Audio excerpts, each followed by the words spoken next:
Tá, vamos lá. Olá a todos! Está no ar o seu último e agora de 2015. Estourando a champanhe aqui comigo, Júlio Éjados. E aí, Júlio, como é que vai? Boa noite, Gustavo Lobo. Tudo bem, vamos à luta aí, mais um ano aí se passou, um ano duro, de muita luta, e agora a gente tem que pensar em 2016, né? 2016 bater na porta. Mas nesse programa, que não conta com a presença do ilustríssimo Haroldo, que está debandando aí por férias merecidas lá para o sul da Bahia, né? Caravelas, aquela região de lá, muito bonita por sinal. Nesse programa a gente vai fazer um apanhado de 2015. A gente vai debater tudo que a gente viu economicamente em 2015 e vamos mostrar também alguns dados importantes que balizaram investimentos aí durante esse ano. Mas primeiro, eu queria vamos começar em janeiro de 2015, o início do segundo mandato do governo Dilma. A execução, Júlio, na sua opinião, o brasileiro levou gato por lebre? Afinal de contas, o discurso eleitoral foi um e, na prática, viu-se totalmente diferente, inclusive com o ministro da Economia dos bancos, Joaquim Levy. Lobo, existe um ciclo eleitoral, né? Início de mandato sempre é marcado por um forte ajuste da economia, ajuste fiscal, ajuste monetário, e depois há uma flexibilização, um relaxamento dessas políticas. Foi em 2011, né? E era essa também agora em 2015. Não deu certo. Eu acho até que o Levy, houve uma proposta de readequação de benefícios em cargos, né? A elevação do prazo do seguro-desemprego, uma série de medidas importantes, e aí esse governo tomou agora, assumiu o segundo mandato, foi importante, havia muita distorção nesses benefícios, e aí foi indo, uma proposta de um corte de 80 bilhões de despesas, a CPMF foi colocada na mesa, né? Mas a verdade é que de janeiro para cá, o governo veio uma descendente, até porque entraram as pedaladas, realinhamento das tarifas públicas, bem forte, mas quase 50%. Isso gerou um certo desequilíbrio fiscal no primeiro momento. Outro fato, o choque negativo de expectativas, a dificuldade política do governo em aprovar medidas, Eduardo Cunha jogando contra, uma base rebelde do governo, contrário às medidas fiscais, tudo isso contribuiu para um banzo econômico ao longo de 2015. As pessoas entraram em depressão, ficaram paradas, imobilizadas, aí não houve investimento, a renda começou a cair, o desemprego começou a aparecer, e aí estamos numa situação hoje com uma economia em depressão. Estamos em depressão em 2015, em 2016 vamos entrar em depressão também. Então a questão é a seguinte, é uma crise de confiança muito forte, e aí só resta ao governo, com ações afirmativas, positivas, reverter isso aí, né? Mas é o que a gente sempre falou, a ação afirmativa de um governo que não tem proposta, não tem agenda econômica, fica difícil você reverter o pessimismo generalizado do mercado financeiro. A gente vai colocar daqui a pouco para vocês o gráfico, os principais indicadores do mercado financeiro durante 2015, tá?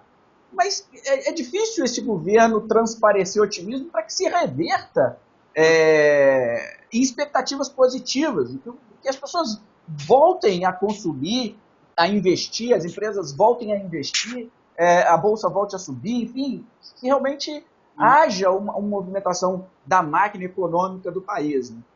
E sem essa perspectiva, ser um norte, a gente viu 2015, então, desde janeiro, um governo que mais se defende do que realmente ataca a economia, né? Colabora para isso a questão do Lava Jato, né? Quer dizer, os casos de corrupção pipocando, membros do governo sendo envolvidos, ministros sendo envolvidos. Então, a questão da corrupção também imobilizou o governo, parou o país. A gente está vendo uma crise política de difícil desfecho, a questão das pedaladas reprovadas pelo TCU, sendo um fator agravante para o impeachment, que acho que parece que não vai sair, né, mas seria pelo rito definido pelo ministro do STF, seria um rito interessante, mas parece que não vai sair, porque houve uma reversão lá entre os membros do STF e parece que eles conseguiram virar esse jogo a favor do governo, então eu acho que vai para o Senado e o Renan Calheiros vai arquivar. Mas a questão é a seguinte, há uma simbiose entre uma crise política muito profunda, um descontentamento muito forte da base do governo, e uma crise econômica que é reflexo do primeiro mandato. Então isso aí está realmente impactando no país, que não consegue sair dessa paralisia de decisões. Né? Se a gente olhar, vamos olhar 2015 especificamente, você falou de um ponto importante e histórico. Eu acho que a Lava Jato ela vai marcar a história política do nosso país. E para quem acompanha a Lava Jato e lê sobre o Sérgio Moro, toda a ação dele é pautada na Operação Mãos Limpas, que acabou, ou pelo menos reduziu em 90% a corrupção na Itália. Então, tudo que ele faz é pautado no que fizeram lá. A gente consegue perceber, ou será que eu estou raciocinando, Júlio, até demais, a gente perceber que a gente teve nesses 12 anos, né, terceiro ano de governo bem esquerda, com petista, nós, na verdade não na esquerda, mas populista. Populismo. Populista, Nós tivemos uma ascensão nos 8 primeiros anos com Lula, depois uma certa estagnação na metade do primeiro mandato de Dilma, e aí agora uma decadência. A gente pode dizer aí que os 2 últimos anos de Dilma foi segurando para que não aparecessem as pedaladas, o déficit, enfim, todo o desgoverno.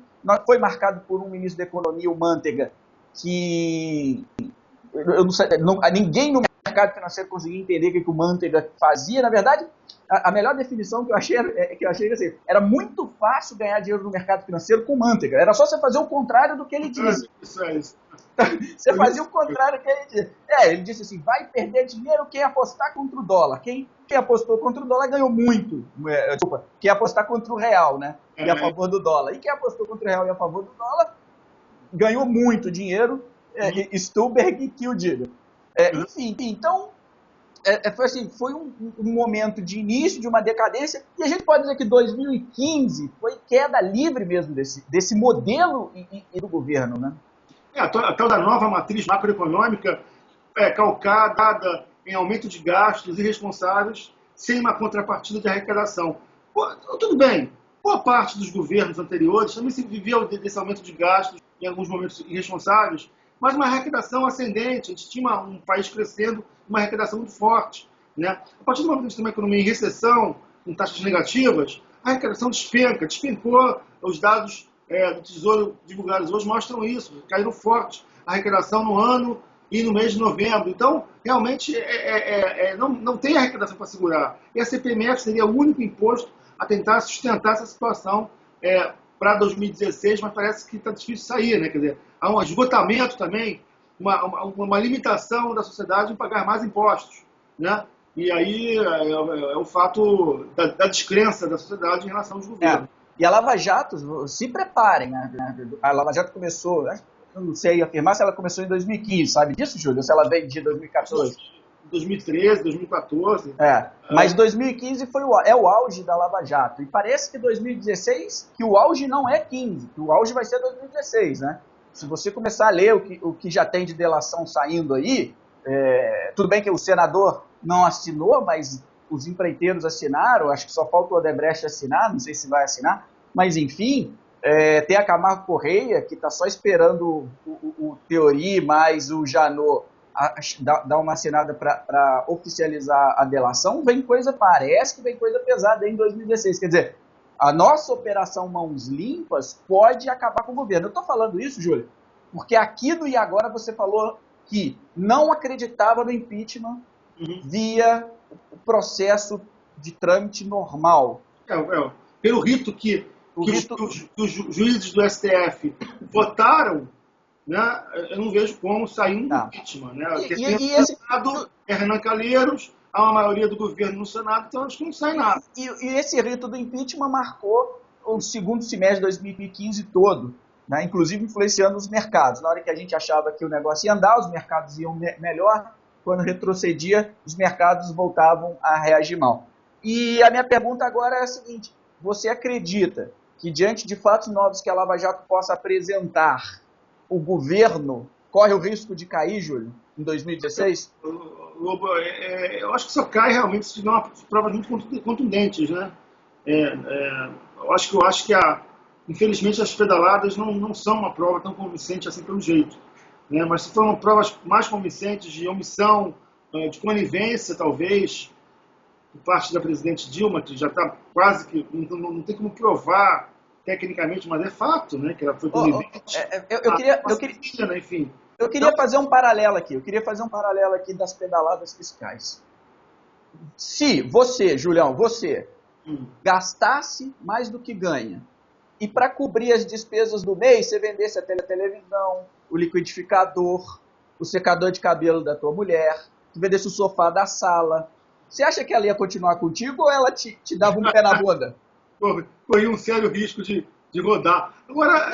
E por que É verdade, mas eu não sei se a dimensão da punição chega ao impeachment, né? Eu acho que essa que é a discussão, né? Mas está previsto em lei, está previsto em lei. Só as tais contas aprovadas com ressalva. É isso que estão discutindo aí, né? Quer dizer, aprovar com ressalva. Então a gente precisa refazer a Constituição, porque a Constituição não é clara, né, Julião? Não é clara. Então tem que refazer. Então é um problema constitucional a gente vive, então. Não, a lei ela é interpretativa, a lei ela pode ser interpretada para vários lados, às vezes ela é muito ampla e acaba gerando essa confusão. Mas acho que é por aí mesmo. O fato é então o seguinte, né? Sem ajuste fiscal, sem cortar gasto, expectativa é de que mais impostos aconteçam. A CID, incidente sobre gasolina, combustível. Essa já está dada.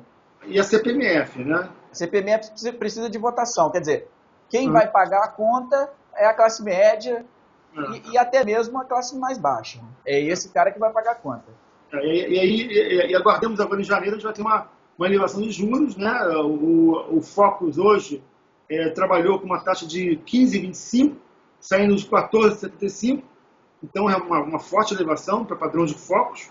Então a gente está já trabalhando também com uma elevação de juros aí a 15%. Essa informação é importante. Agora em janeiro de 2016. Janeiro de 2016, a Focus já trabalha com uma elevação da Selic. Muito importante essa informação para o investidor. Claro. Isso baliza cenário, taxa da renda fixa, taxa pré, taxa ou pós-fixada. Então, gente, manter a posição do pós que só tende a melhorar. E cuidado ainda para tomar taxa pré no mercado, né? A Focus já indica uma elevação. Eu queria colocar na tela para o pessoal ver, então, Júlio, o nosso gráfico que a gente preparou especialmente para o programa de hoje, com esses indicadores, os principais indicadores. A gente tem aqui a linha verde, que foi o campeão de 2015, que foi o dólar. O dólar, Júlio, nada mais, nada menos do que teve uma rentabilidade de 48,75%. Tá bom para você, Júlio? Nossa senhora, muita rentabilidade. Muita rentabilidade. Mas é muito volátil. Hoje caiu para 13,90. É um investimento de risco, de muito risco. Tem que falar isso para o nosso investidor. É um investimento de risco, é volátil, você não sabe para onde vai o dólar. Né? Se houver uma reversão de expectativas, uma reconquista da confiança, tudo é possível. O Nelson Barbosa pode entrar aí com medidas pró-mercado, reforma da Previdência e conquistar a confiança dos agentes. Esse dólar cai. Esse dólar vai para 3,60, 3,70 talvez. Sim. Mas se piorar, o céu é o limite. Mas vamos fechando 2015, sem sombra de dúvida, que números não deixam dúvidas, foi o campeão. É óbvio que ressalto o que você falou, não dá para a nossa audiência imaginar que vai investir em dólar. Esquece isso. Sangue frio, Lobo. Tem que ter sangue frio. Tem que ser, altíssimo risco, sangue frio. O carrego do dólar, que a gente chama, é alto, o custo é alto, porque o carrego do dólar é o CDI, quer dizer, então você tem esse custo. Agora, dá para comprar dólar indiretamente através de exportadoras na bolsa. Agora tem que saber o que comprar. Mas isso pode ser um assunto para um próximo programa. Bom, em segundo lugar, e muito distante do dólar, vem o CDI com 13% no ano. Também não é uma rentabilidade se jogar fora 13% ao ano, né, João? Mas não está tão boa, dado que a gente está com a inflação de 10,5%, 10,7% pela Focus. Exatamente. O juro real é pequenininho, né? Exatamente, esse é o ponto. O IPCA, fechando até hoje no nosso programa, é 10,42, perfeito sua colocação. Quer dizer, a rentabilidade de 13 é boa? Mas o IPCA está logo atrás de você a 10,42. O que significa que você precisa tomar mais risco no mercado, porque o juro real é pequenininho. Como diria o professor Raimundo, o salário é pequeno. E um juro real de 2 ponto alguma coisa não vai levar ninguém a lugar nenhum. Sim. É uma rentabilidade muito baixa. Historicamente, chega a 5% para tornar atrativa a rolagem da dívida. A dívida vem se encurtando nos últimos meses, está num prazo cada vez mais curto. Os vencimentos também estão cada vez mais curtos, também em anos. Então, está realmente encurtando e piorando a qualidade da nossa rolagem da dívida, o perfil da dívida, né? Uhum. Então então é isso, acho que... E no final, tem mais um. No final, nós temos mais dois ainda. Nós temos a poupança, que perde para a inflação. Está fechando aí a 7,84, fechando 2015 a 7,84. Então, se você ainda tem dinheiro na poupança e não se jogou da janela do seu prédio, do sua casa, do seu prédio, ou de qualquer lugar, de qualquer ponte que tem aí na sua cidade, dever, depois de assistir esse programa, ir no seu banco, sacar o dinheiro da poupança e investir pelo menos no CDI. Pelo menos no CDI. 100% do CDI, pelo menos. Tá? Perfeito. A poupança é tenebrosa. Agora, nós temos a campeã de rentabilidade negativa, de péssimo desempenho em 2015, que foi o Ibovespa. Interessante, um ponto que eu queria observar desse gráfico, Júlio, é a correlação inversa que o Ibovespa tem com o dólar. A correlação inversa. Ou seja, como o dólar subiu bastante nos últimos anos, se você olhar pelo gráfico, você consegue perceber que quando o dólar sobe, nós temos uma bolsa em queda. Sim. Até hoje permanece isso. Interessante, né? E um fato interessante é que mesmo nós sendo, a nossa bolsa sendo uma bolsa de commodity, uma bolsa exportadora de commodity, que são cotadas em dólar, mesmo assim a gente tem essa correlação inversa no índice Bovespa. É interessante esse ponto. E, quer dizer, esse não foi um bom ano para a Bolsa, mas você tocou num ponto interessante. As economias, a economia, o mercado, ele é cíclico. Sim. Não é porque a Bolsa teve menos 11 em 2015 que 2016 não possa ser um ano bom para a Bolsa. Agora está barata, pode ser o mercado vai buscar oportunidades, né? O mercado vai buscar as situações que ele possa entrar comprando, e acho que pode ser um ano de recuperação, dependendo também da política econômica, do governo, vai ser uma variável importante. Mas você vê recuperação em mercado de bolsa em condições normais de temperatura e pressão desse governo, mantendo-se tudo como está? Porque o Nelson Barbosa ainda é pior do que o Levi. O Nelson Barbosa conseguiu entrar com um discurso que não agradou nem gregos e nem troianos. Todo mundo está malhando. Acredita-se nesse discurso, né, de manter a política do Levi, de falar em reformas estruturais. Pô, então por que tirou o Levi? Então por que tirou o Levi? E nem o Levi, que era mais radical que o Nelson Barbosa, né, era menos ligado ao governo, não conseguiu. O que o Nelson Barbosa vai conseguir? E aí a pressa em retomar o crescimento. Pô, peraí.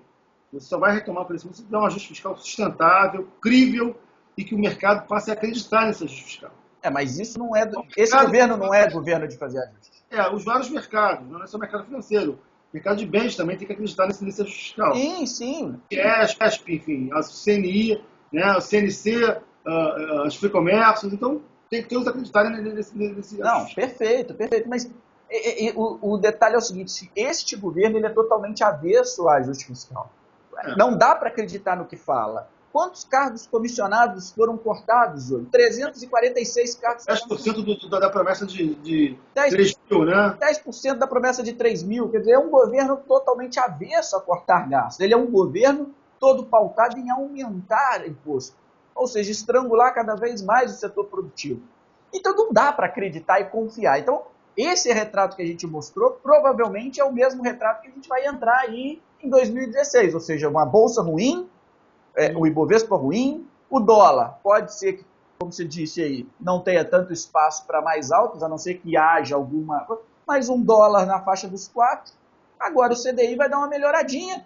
E o IPCA? Você acha que a gente pode entrar com o IPCA um pouquinho mais afrouxado lá em 2016? A gente não vai ter o realinhamento tarifário que houve em 2015, né? Muito forte, energia elétrica muito forte, gasolina, né? Então essa ausência de realinhamento vai gerar uma inflação mais baixa pela ausência do ajuste das tarifas para preços administrados. Nós temos aí serviços também bem pressionados, os custos mais altos pela indexação.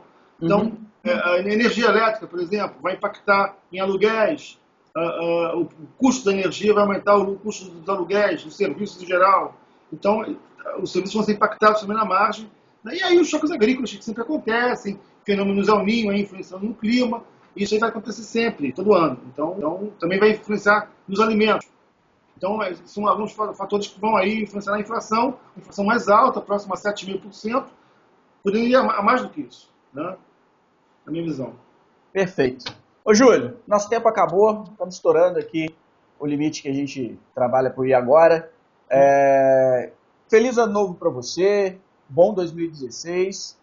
Para todos nós aí, exatamente, e para a nossa audiência. Queria desejar a todos aí um feliz 2016. Muito obrigado pela audiência e pelos comentários, os e-mails que a gente tem recebido de vocês no feedback positivo do Iaguara.